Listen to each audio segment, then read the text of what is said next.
Hello there, and welcome to another episode of Time of Reckoning.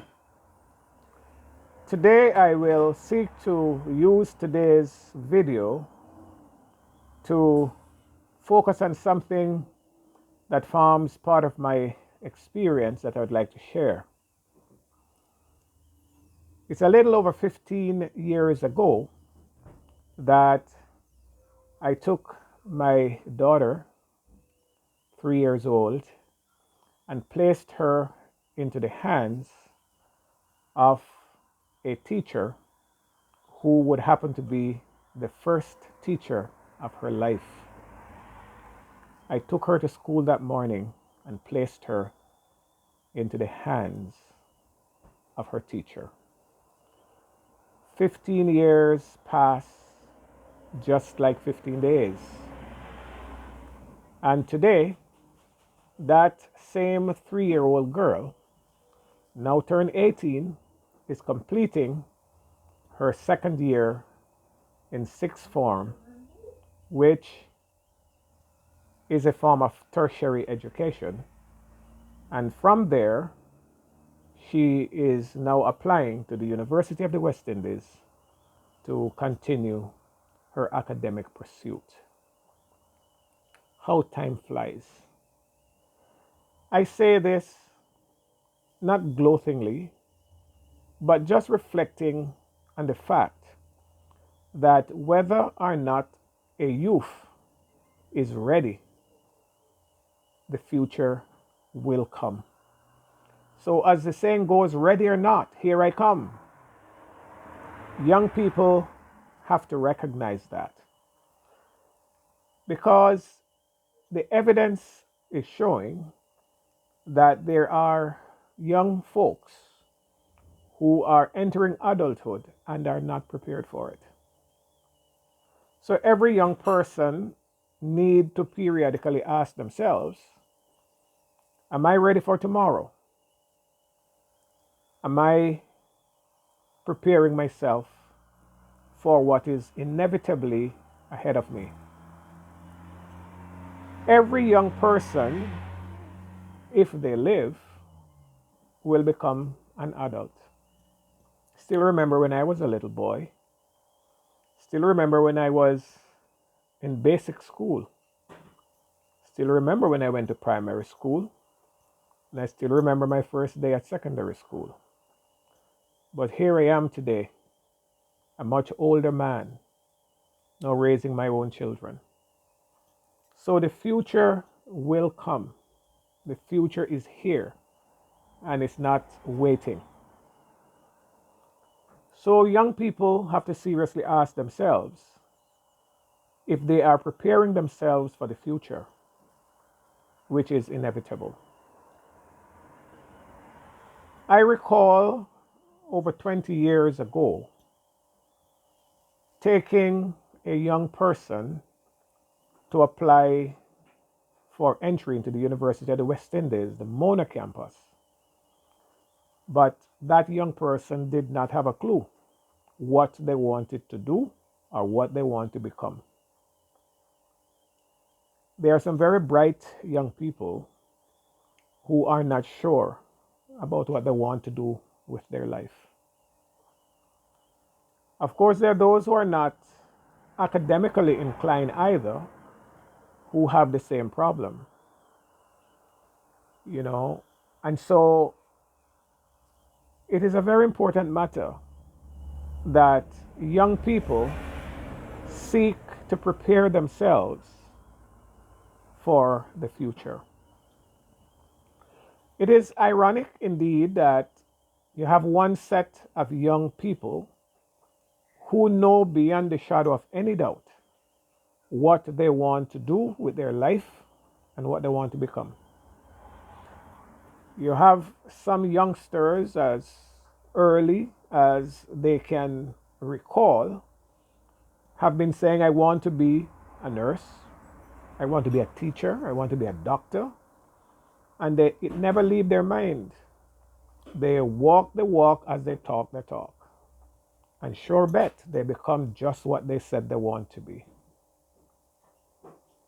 But you have simultaneously another set of youngsters who do not have a clue what they would like to be and what they would like to do. And you ask yourself, what make the difference between these two groups of persons? Could it probably have something to do with upbringing?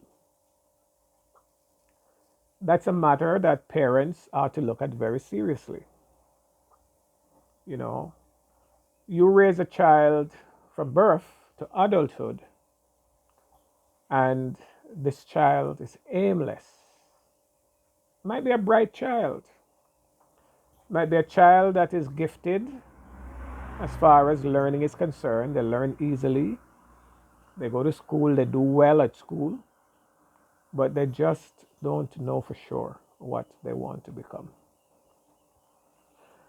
As a consequence of that, you have young people who are growing up and are not being prepared for their own future.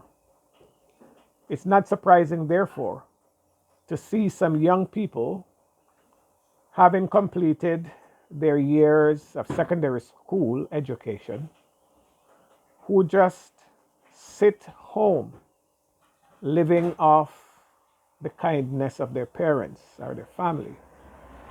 No intention to look a job, no intention to be trained in whatever field, at least they would say not yet. And so adulthood find those persons totally unprepared. While some persons might get away with it because they might have family support, there are those who do not have the support.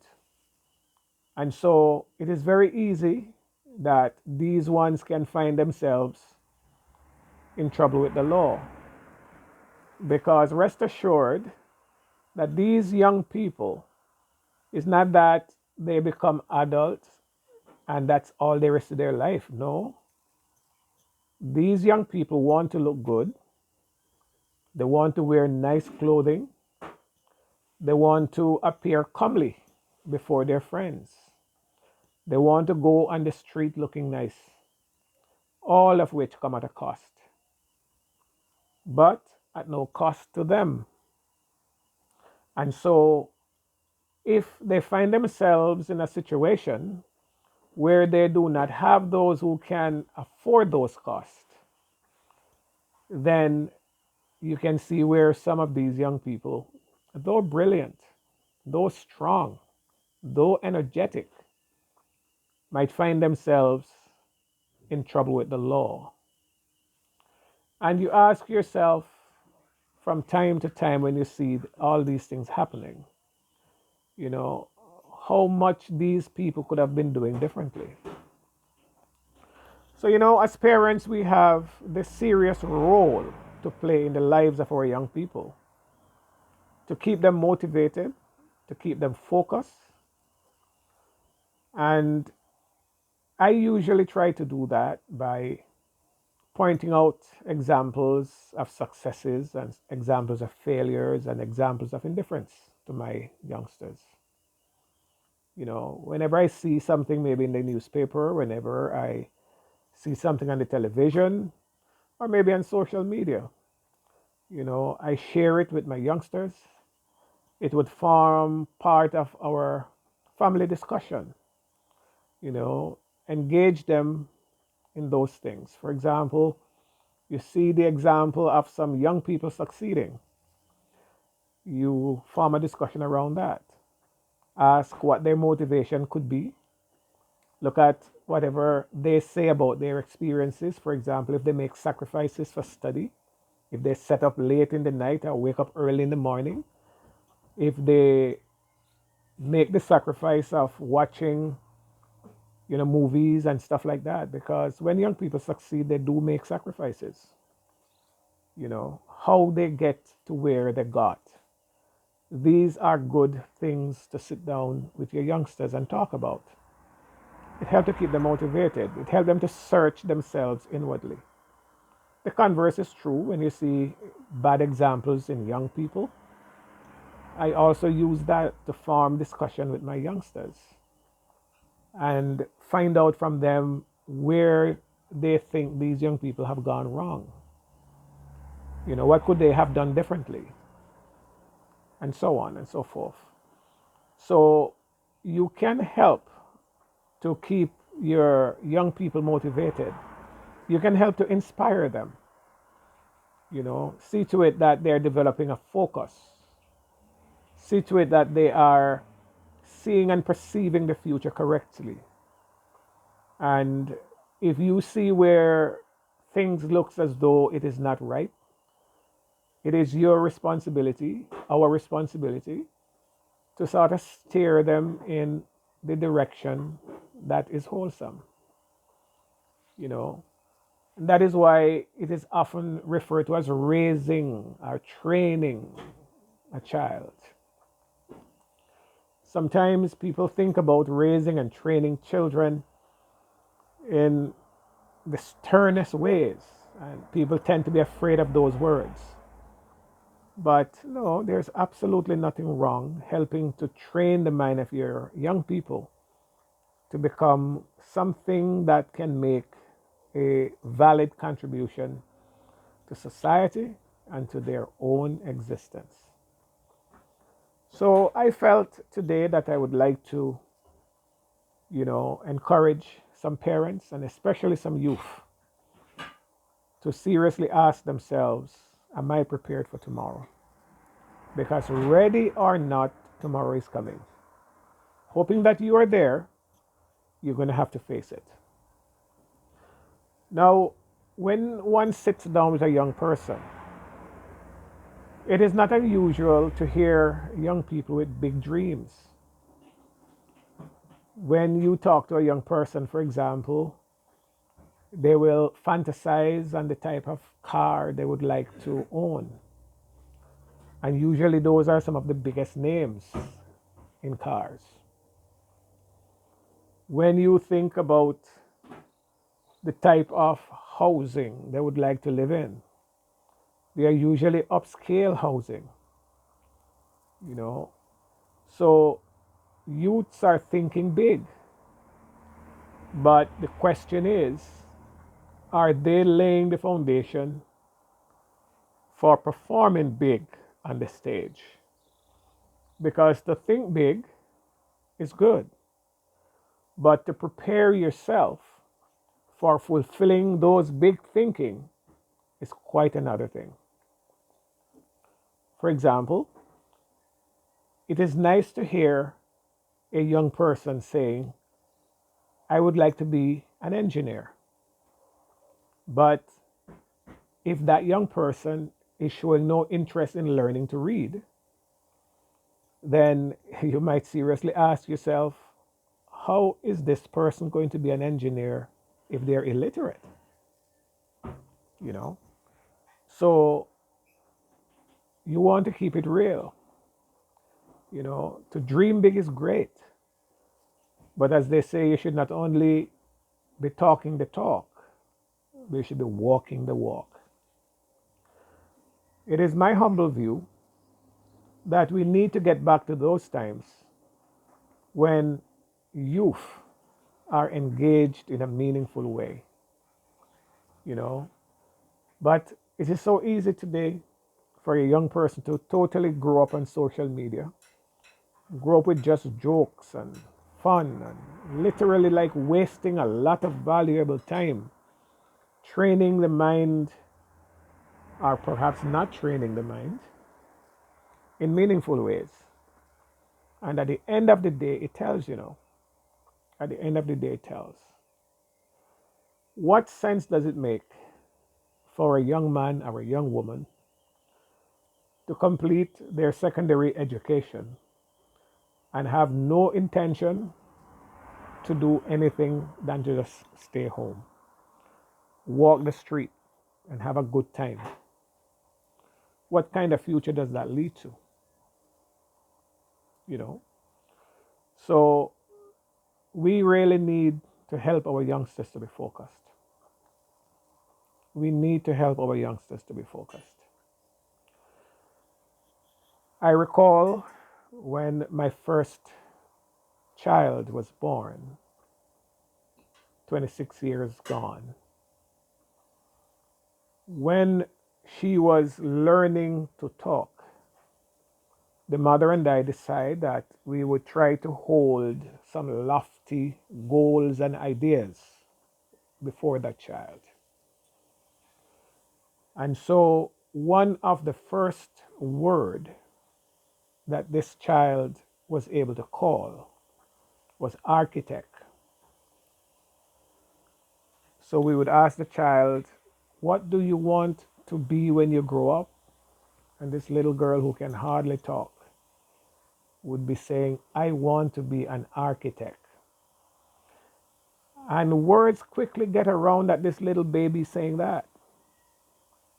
And everywhere this child go, among those who heard about it, they would just come calling this little girl asking, what do you want to be when you grow up? This little girl would be saying, I want to be an architect. Have no concept of architecture and what it is. When this child was about 9, the child said, Dad, I know you wanted me to be an architect, but I think I want to be a nurse. I said, well, dear, it is not my intention or your mom's to choose what you become. Our intention was to hold before you lofty goals so that you can think big. So it's okay to be a nurse. Then about 5 years passed, or maybe 4.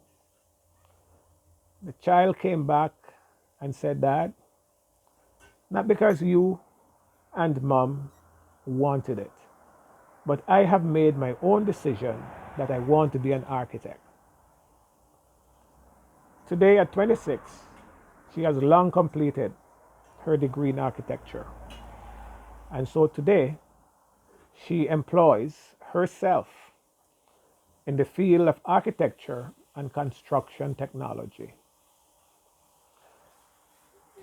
When she said that, again, I told her that our intention was just to keep a lofty goal ahead of her. She walked right into it. She walked right into it. So it can work. It can work. That if you keep your child motivated, if you hold lofty goals before your children, they will think big and they will aspire. It is true that it is not every child that have the circumstances to be what others become. For example, there are some children who unfortunately are born to parents who have no desire to think big or to inspire. Nonetheless, there are some children in that circumstances that still dream big and aspire. But the circumstances be what it may, let us work to help our young people to be purposeful. Let us help them to create a space for themselves in this universe which they occupy a little part of. Because remember, ready or not, the future is coming for them. It doesn't matter how gentle they were as babies. If they live, they're going to become adults. And when they do become adults, that's a whole new ball game.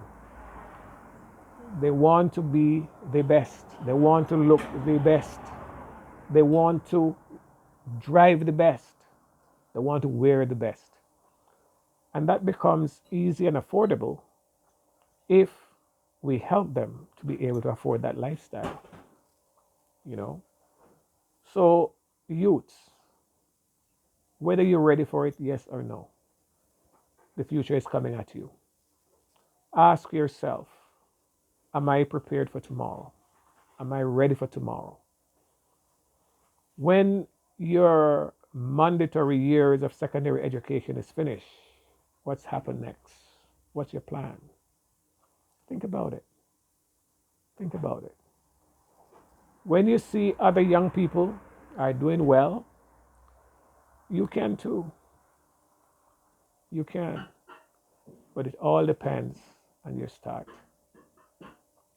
All depends on your start. And even when things might not be ideally suited at home, there are still those who are coming out of those sets of circumstances and are dreaming big, thinking big, and are aspiring. So, as they say, do not use any excuse for not being your best. Try and find every reason to do so, and you are going to be the happier for it in your future.